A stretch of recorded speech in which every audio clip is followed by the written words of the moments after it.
नमस्कार. मराठी अन्नपूर्णा चॅनलमध्ये तुमचं खूप खूप स्वागत आहे. आज आपण बनवणार आहोत मेथीची भाजी. एकदम मऊ, एकदम हिरवीगार आणि कवळी लुसलुशीत अशी भाजी आहे. तर चला आता आपण तिच्यासाठी साहित्य काय घेतले ते बघू. हिरव्या मिरच्या घेतल्या आहे, लसूण घेतला, जिरे घेतले, 2 मोठे कांदे कापून घेतलेले बारीक, 2 टमाटे कापून घेतले बारीक. तर आता चला आपण आहे ना हिरवी मिरची आणि लसूण आहे ना मिक्सरमधून काढून घेऊ. ही भाजी पण आहे ना मी एकदम 2 ते 3 पाण्याने धुवून, स्वच्छ धुवून आणि चाळणीमध्ये निथरायला ठेवली आहे. तिचं पाणी पण आता निथरलं असेल आणि आपण हे मिक्सरमधून पण काढून घेऊ मिरची आणि लसूण. तर चला आता आपण मिक्सरमधून काढून घेऊया. हे बघा, मिक्सरमधून काढून घेतलं आहे मी बारीक. आपण आता फोडणीसाठी भाजी फोडणीसाठी घेऊ. आता कढई गरम करायला ठेवली गॅसवरती. तेल टाकले 2 पळ्या. तेल तापले. आता जिरे टाकले. जिरे चांगले तडतडले आहे. आपण आता वाटण केलेलं ते टाकू कढईमध्ये. हिरवी मिरची, लसूण.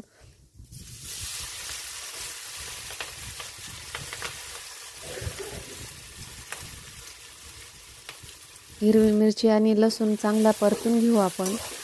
चांगला तेल सुटेपर्यंत परतायचं आहे. चांगला परतला की त्याचा तिखटपणा हा कमी होतो. याच्या अगोदर तुम्ही कांदा आणि टमाटर पण तळून घेऊ शकता, पण मी आधी मिरची तळून घेतली आहे.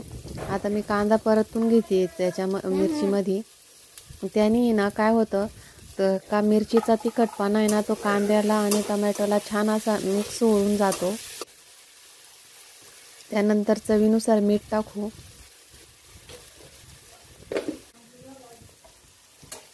आता कांद्याला आणि मिरचीला छान तेल सुटलं आहे, परतून झालं आहे ते. आता आपण त्याच्यामध्ये टमाटर टाकून घेऊ. आणि कोणालाही गावरान म्हशीचं तूप पाहिजे असेल तर माझ्याकडं उपलब्ध आहे. माझा व्हॉट्सअप नंबर मी माझ्या डिस्क्रिप्शन बॉक्समध्ये देते, त्यावर मला कॉल करू शकतात. आता मी भाजी स्वच्छ धुवून ठेवलेली भाजी टाकते आहे. एकदम आमच्या माळ्यातलीच भाजी, एकदम हिरवीगार आणि कवळी लुसलुशीत आहे. खायला खूप छान लागते. एक लाल कोराची भाजी. ह्या भाजीच्या पानांना आहे ना साईडला अशी कोर असते, ती लाल कोराची भाजी ही खायला खूप छान लागते. 2 चपात्या किंवा अर्धी बाजरीची भाकर जास्त खाता माणूस अशी भाजी केल्याने. नक्कीच ट्राय करून बघा एखाद्या दिवशी.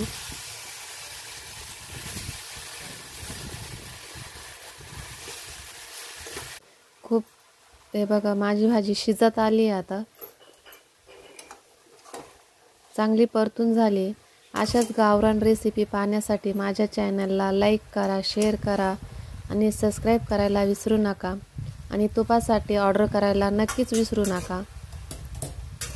अशाच छान छान रेसिपी पाहत राहा.